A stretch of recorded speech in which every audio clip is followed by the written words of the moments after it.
with someone who isn't a wrestler? It could be a celebrity, an athlete, a fictional character from a TV show. Who would it be with? Oh shit. Let's see. Who do I not like? That way I could beat the hell out of them.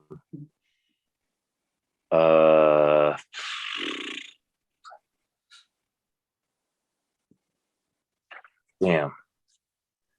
Hold on. I got somebody. I'll think. I see. Man, I like everybody though, man. Like that's the thing. Like I'm your friend. I'll always be your friend, you know. But man, who is like really irking me here lately? I don't know. That'd probably be a question you could ask my wife because she's probably heard me like say like I really can't stand this person. Yeah, and she would take account of it. But man, give me anybody. Yeah, anybody, man. Yeah. Nick Saban, there you go, the head coach. Okay, nice. I'm putting his ass in the middle of that ring. I'm gonna beat his ass straight up. Hell with him. I'm gonna whoop his ass. How would you see that match going? Huh? How would you see that match going? The fuck death match, dude. I'm hitting him with light, yeah. bro. Straight up. I'm gonna carve him up. Straight up. I'm gonna carve him up. Yeah. When you said that, I literally like pictured you like power bombing him through like a table. I'm like, dude, nah, the table with light twos, bro. That's what's happening. Yeah. Oh, yeah. Yeah. He's cool though, man. He's a good coach. I can't say he's not. He's a great coach, man. But damn him. No, I'm just kidding. Nick Saban, if you're ever listening to this, I didn't mean that. Okay. People are gonna watch this and listen to it. They're gonna put it on Twitter now. They're gonna put it every social media. Hunter Freeman. Oh yeah. Hey, you know what? Hey, Nick Saban, go Dogs, bro.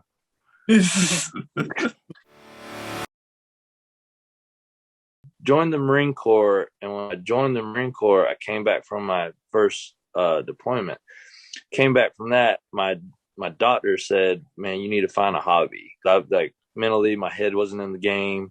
You know, I was thinking some pretty bad things. You know what I mean? And my doctor was like, "Hey, man, you need to find a hobby, find something to get your mind off things, different things like that." And so I was in Japan at the time. When I was over in Japan, I was walking down the streets of Japan and I saw a flyer for a Japanese wrestling show. And I saw it and I was like, I want to go to this. I'm like, well, I might as well, So I went to it, and it was from a school it was called Ryukyu Dragon Pro Wrestling. The guy who ran it, he was trained by Takamichi Noku. And on this show, it had Jun Kasai on it. You guys know who Jun Kasai is? Yeah. So Jun Kasai was on the show, and me and a couple of my buddies, we went to it. And of course, us being in the military, we went and we decided to, do a little bit of this and watch the show and everything like that. And I'm sitting there and I'm watching this, and I just remember like Jun Kasai coming up and like he like grabbed. I always wear hats, and he came up and he grabbed my hat and he put my hat on and put it on backwards. I just saw like how much fun they were having. And I was just sitting there and I was just like, I'm athletic enough. I'm in good shape.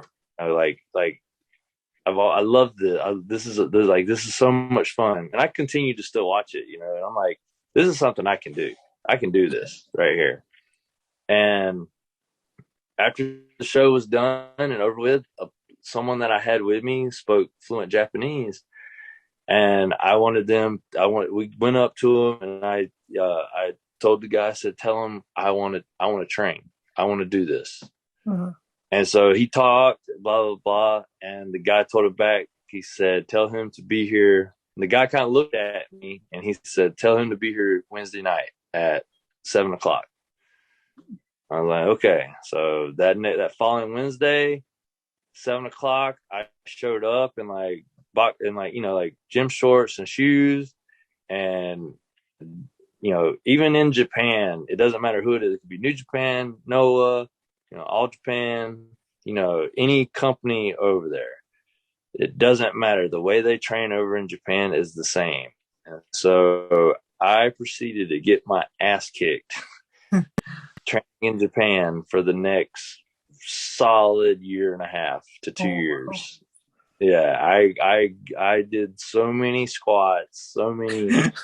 I got the hell beat out of me, dude. And so, and I was doing all the young boy things as like cooking, washing the mat, washing gear, washing pads, doing everything, I was having to go to shows, set up rings, and still fulfilling my duties as a Marine. So I'll put you through a day, right? So normal day with the Marine Corps with me, I'd wake up at like 5:00, 5:30. Wake up, I'd go to PT around like 6:00. We would PT workout, as our unit. We'd work out from 6 to 7. Go back, shower, get ready. 8:00, you carried out, you went and did work, right? You worked, did your thing in the Marine Corps, right? There's no telling what we did that day. Work, got off work around like 5, 6:00, depended. Okay.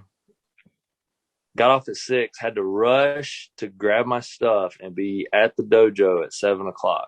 If I was late, I got in trouble. I had to be at the dojo at 7. I would work out and train with these guys from 7:00 until midnight every night. Get home about 12:30, finally shower, go to bed 1:00, get back up around 5:30 the next day. And I did this for a solid year and a half. And and this whole working out time, I'm telling you, I'm getting my ass beat. You know what I mean? So taught me a lot, man. I learned a lot over there, and I'm grateful for the opportunities I had over there. They finally, before I left, I had 2 matches over there until I got stationed over here in San Diego. And then when I got stationed over here in San Diego, that's when I started training over here. So. Wow, that's crazy. Usually, like every typical, a lot of the stories are, I joined, a local gym or I wrestle school here, but you started over there when you were in Japan, which is crazy. Yeah. And while you're also in the Marines, so also doing school at the same time, it's crazy. But what was like a typical day, like going to wrestling school in Japan? Like, what was like the workouts? What do they do? All that, and then also who trained you while you were there? So the main trainer that was there was a guy by the name of Garukin Mask, and he was trained by Taka Michinoku, and also Taka Michinoku came in and trained us. And then we also had a couple of training days with Liger, Jushin Thunder Liger.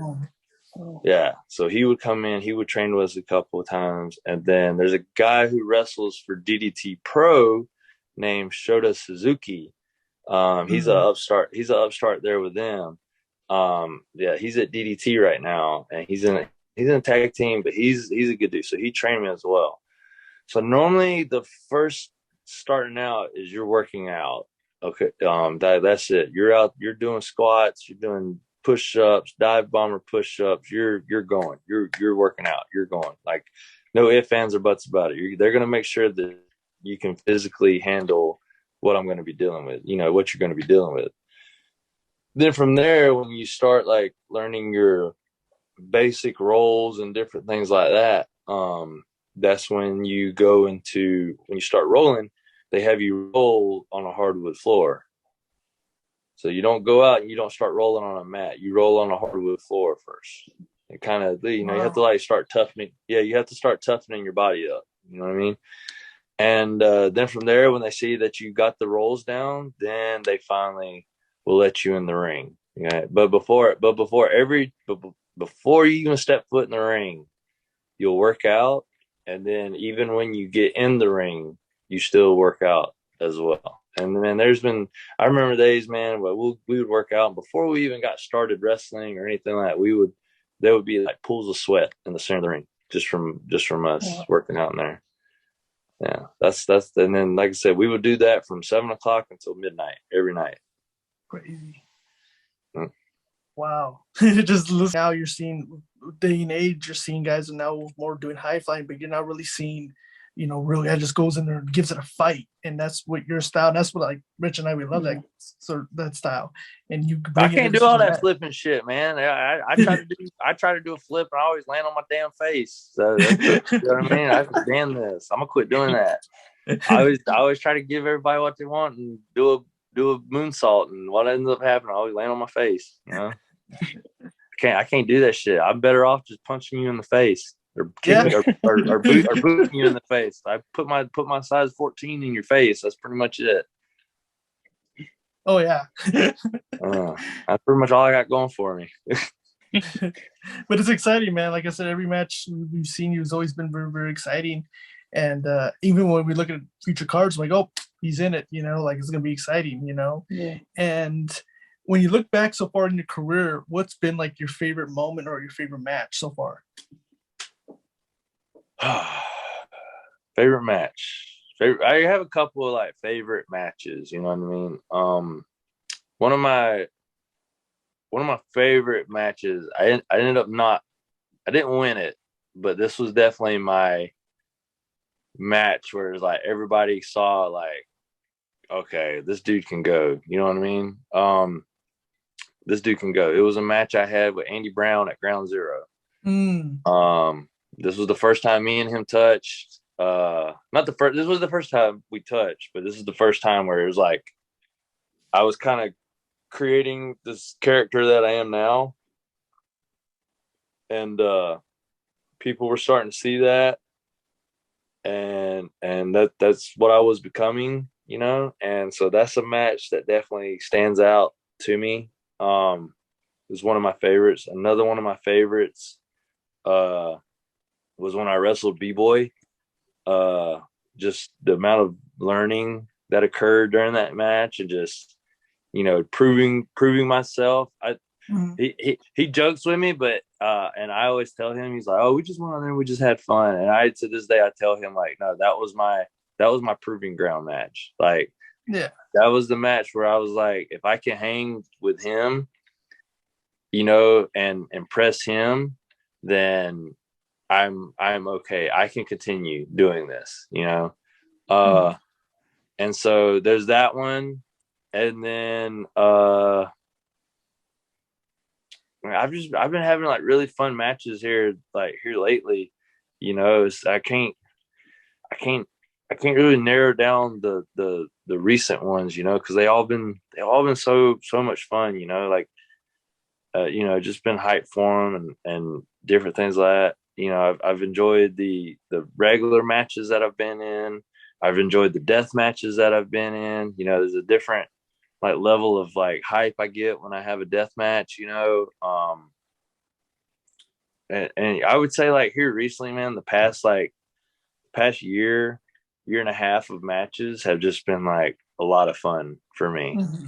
They have, and I can't narrow down like what's been great this year, because I feel like they've all been great, and even this past weekend at LA Fights, just Yeah. it was another good one. You know what I mean? Like, we went out there and we killed it. Mm-hmm. And then as of now too, like what is there's everybody always talk to, especially when they watch my death matches. Everybody always says, you need to wrestle this guy. You need to wrestle this guy.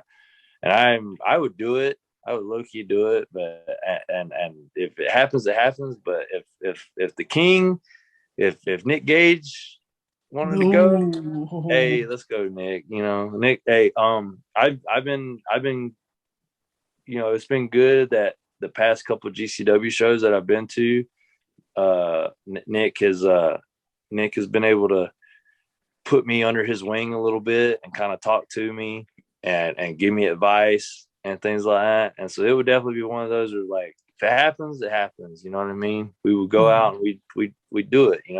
But I'd know going in there, I'm going in there with the king, with the god. So I know it's probably not gonna look good. I'm probably gonna get my ass beat, but I don't plan on fucking backing down. You know what I mean? So, but like shit like that, be cool. No, I think it would be amazing, especially Lauderdale. If you're listening, please book this match, please. Oh shit, man. Yeah. It would, it would be, it's one of those things, man. When you look up to your idols like that, like my match with B-Boy, man. Like, it was B-Boy was somebody. He still is. He's somebody I look up to this day. And when I was able to get in the ring with him, it was like I learned so much, and it was an honor to be in the ring with him. Dude's, I tell you, man, B-Boy's a tough motherfucker. He's a tough motherfucker. And you get in the ring, you just put up or shut up, you know what I mean? So that's pretty much, things with that. I'm happy. Oh, yeah. I hope it happens one day. I think eventually, yeah, maybe it will, So who knows? Again, people, promoters watching, listening, please book these matches, please. Again, also please book Hunter Freeman, because obviously you're going to get a great match out of him.